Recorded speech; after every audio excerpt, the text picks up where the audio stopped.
Mais voilà, il y a un mécanisme qui s'opère, qui fait que, en fait, c'est de plus en plus facile de rembourser votre crédit.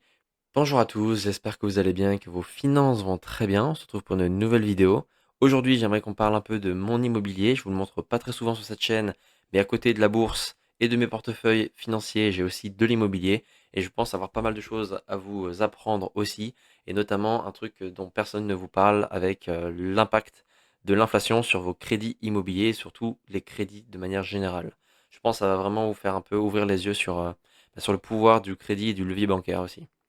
Aujourd'hui, je vous montre principalement sur cette chaîne mes avoirs financiers. On a atteint les 28 000 euros sur l'ensemble de mes portefeuilles, hein, sur mes trois différents courtiers. Aujourd'hui, on a 8% de performance déjà depuis le 1er janvier, donc c'est énorme, hein. En quelques jours, on a déjà plus de 8% de performance. Alors attention, ça reste de la bourse, ça peut passer dans l'autre sens aussi. Mais en tout cas, ce début d'année commence très très bien pour mes investissements financiers. Retournons sur l'immobilier, qui est le sujet de cette vidéo. Donc, tout d'abord, est-ce que l'immobilier est une fausse bonne idée? Tout d'abord, on va passer sur mon immobilier. Aujourd'hui, qu'est-ce que j'ai? Les avantages que j'y vois, les inconvénients aussi que j'ai pu remarquer, et enfin les objectifs que j'ai sur cette classe d'actifs.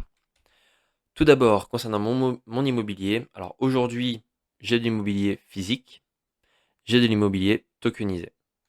L'immobilier physique, tout d'abord, j'ai un studio aujourd'hui en région parisienne avec un crédit sur 25 ans avec des rendements bruts affichés à 6%. Alors en région parisienne, c'est très difficile d'avoir des rendements élevés. Moi, à la base, je l'avais acheté pour vivre dedans. J'y ai vécu quasiment 3 ans. Et donc maintenant, je l'ai passé en locatif depuis un peu moins d'un an. Donc j'ai quelques retours à vous donner. Tout d'abord, les avantages que je vois à l'immobilier physique, tout simplement déjà de un, c'est éligible au levier bancaire, et donc contrairement à ce que je vous montre côté bourse, les 10% ou les 6% qu'on peut faire en bourse, sur un montant de 10 000 euros, c'est pas les mêmes que sur un montant de 100 000 euros que vous avez emprunté. Donc là, je vous ai fait un petit exemple ici. Si en bourse, j'arrive à avoir 6% de performance sur mes 10 000 euros, ça me fait 600 euros de gagné ou de gain par an. Si je fais un crédit immobilier et que j'emprunte 100 000 euros et que je fais 6% de rendement sur ce bien, on passe directement à 6 000 euros par an. Sachant que les 100 000 euros, ils vous appartiennent pas, vous avez fait un crédit pour les avoir. Donc déjà, vous générez 6 000 euros de rendement, de patrimoine que vous préparez alors que vous n'aviez pas à la base cet argent. Et ensuite, on bénéficie aussi de l'inflation avec le crédit. Vous allez voir tout de suite, je vous ai préparé un super graphique. Le voici. Alors, ça peut paraître compliqué, mais le plus important, ça va être vraiment ce truc-là. Vous voyez que en fonction du taux d'emprunt, donc là j'ai mis 3%, je pense qu'aujourd'hui pour ceux qui pensent à emprunter, ils sont autour des 3%. Et donc aujourd'hui, si vous empruntez environ 215 000 euros, on a un total à rembourser de 305 000 euros. Et la question que je me suis posée, c'est quel est l'impact de l'inflation? Parce que là, on parle d'un remboursement sur 20-25 ans. Sur 20-25 ans, l'argent perd de la valeur à cause de l'inflation. Et donc je me suis demandé, après 25 ans, combien va vraiment me coûter cet investissement? Et ce qui est très intéressant, c'est que quand on met une inflation moyenne à 2%, qui je le rappelle est l'objectif de la Banque Centrale Européenne, alors pendant le Covid, c'était un peu plus, on était monté à 4, 5, 6, 7%. Et donc pareil, ça a un impact énorme sur vos investissements. Et je me rends compte que chaque année, je dois rembourser un crédit qui en fait, indexé sur l'inflation, perd de sa valeur.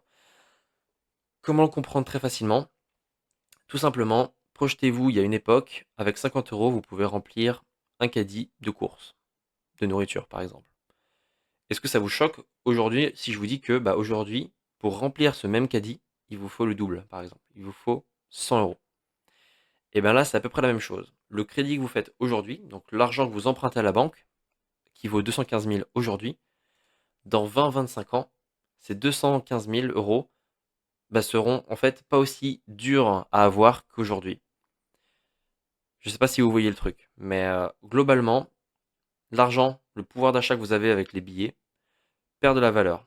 Pour les plus techniques, je pense que vous voyez où je veux en venir, mais ce qui est intéressant de voir, c'est qu'en fait, sur les 305 000 euros que je vais rembourser sur ce crédit, en fait, la vraie valeur que ça va me coûter, ça va être ça, 241 000 euros. Alors ça marche si votre salaire ou si vos revenus sont indexés sur l'inflation. Sinon, en fait, c'est de plus en plus dur au final de rembourser si vous n'augmentez pas vos revenus. Mais voilà, il y a un mécanisme qui s'opère, qui fait que, bah, en fait, c'est de plus en plus facile de rembourser votre crédit, puisque, eh ben, avec l'inflation, les billets que vous gagnez, en fait, ont de moins en moins de valeur, et donc vous avez plus d'euros dans votre poche, même si vous pouvez acheter moins de choses. C'est très complexe, mais je pense que pour ceux qui sont vraiment techniques, ça, vous voyez le mécanisme. Ensuite, l'immobilier physique est décorrélé des marchés financiers, donc ça rentre dans une stratégie aussi de diversification. Pour ma part, j'ai déjà 30 000 euros quasiment de valeur sur les marchés financiers, donc ça permet aussi de me diversifier. Et ensuite, eh ben, l'immobilier physique, ça peut aussi être considéré comme un logement, tout simplement. Si un jour j'ai besoin de me loger, eh ben, je peux tout simplement dire, eh ben, j'enlève mon locataire, je lui préviens que j'ai besoin de récupérer le bien et je m'en servirai pour tout simplement vivre à l'intérieur. Et ça, je pense que pour la plupart des personnes qui ont de l'immobilier physique, il y avait en tout cas au départ cette volonté d'avoir un toit sur sa tête. Ensuite, concernant mes investissements tokenisés, alors avant d'en parler, j'aimerais que ça soit concret pour la plupart d'entre vous. L'investissement en immobilier tokenisé, ça peut se manifester par ce genre de dashboard en fait. On a en fait plein de parts d'immobilier que j'ai achetées qui aujourd'hui représentent une valeur de 2126 dollars. Et en fait, bah, manuellement, j'ai sélectionné des parts de chacun des immeubles et des maisons que vous voyez juste ici. Et petit à petit, bah, ça m'a constitué un patrimoine immobilier diversifié avec des rendements estimés à 9,86%. Alors attention, c'est du rendement brut et uniquement si tous les logements sont loués. La différence qu'il va y avoir avec l'immobilier physique, c'est qu'il n'y a pas de gestion et que par contre, il faut avoir une sélection active, c'est-à-dire que ça va être à moi d'aller sur la plateforme par laquelle je passe, qui est la plateforme Realty aujourd'hui, pour aller prendre ces parts d'immobilier. Donc je pense que vous voyez à peu près à quoi ça correspond. Et donc d'un point de vue financier, les versements sont chaque lundi, ça c'est propre à la plateforme que j'utilise. Et donc bah, progressivement, à force d'acheter des parts d'immobilier tokenisé, eh ben, j'ai pu comme ça me constituer une rente pas ouais, mensuelle, mais surtout hebdomadaire de 3 dollars. Ce qui représente 12 dollars par mois, ce qui est à la fois peu et à la fois cool. Voilà, c'est comme ça que je le vois. Les avantages que j'y vois sont multiples. On a tout d'abord une très grande diversification. Comparé à l'immobilier physique, vous avez vraiment une grande somme d'argent qui est concentrée. On a aujourd'hui la possibilité avec les investissements immobiliers tokenisés d'acheter des studios, des résidences multifamilles, monofamiliales, pour du logement courte, moyenne durée, longue durée aussi, et aussi géographiquement d'acheter dans différentes villes pour ne pas être exposé aux différentes hausses de taxes foncières dans une ville mais pas dans l'autre, ou réglementation si c'est des investissements dans des états différents, etc., etc. Aujourd'hui, j'ai un rendement net réel de 5,71%, donc c'est pas mal. Par contre, à quoi il est dû, à quoi est due cette différence entre le brut affiché et le net réel? Ben, c'est tout simplement qu'à partir du moment où j'ai commencé à investir, il faut attendre 3, 4 mois avant que je commence à toucher les loyers. Ça, c'est pour les nouveaux biens qui sont affichés sur la plateforme. Si c'est des biens qui avaient déjà été proposés et qui sont remis en vente parce que certains les ont vendus, c'est directement reçu la semaine d'après. Maintenant, concernant les inconvénients, parce qu'il y en a quand même, pour l'immobilier physique, nous avons une concentration de patrimoine, ce que je vous avais dit. On a beaucoup d'argent qui est investi dans un endroit, dans un bien, et donc les moindres problèmes qu'a ce bien vont directement impacter votre patrimoine. Si dans la ville où vous avez investi, il y a des hausses de la taxe foncière, si vous avez un ravalement de façade à faire, ça va impacter directement votre rentabilité. S'il y a des changements de locataires, ça va aussi vous impacter. Vous allez devoir le faire vous-même, le gérer, donc ça implique de la gestion aussi. La liquidité, parce que si vous voulez vous débarrasser de votre bien physique, vous allez devoir prendre en compte la liquidité, c'est-à-dire que ça prend plusieurs mois avant de vendre votre bien et donc potentiellement aussi perdre des loyers. L'immobilier tokenisé, les inconvénients sont qu'il y a une barrière technologique, on rentre sur de la finance décentralisée et donc on rentre dans plein de sujets technologiques qui ne sont pas forcément accessibles à tous. On a de la sélection manuelle, je vous le disais, il faut s'inscrire sur quel projet vous voulez acheter, vous voulez investir. Donc il faut suivre les différentes sorties de biens.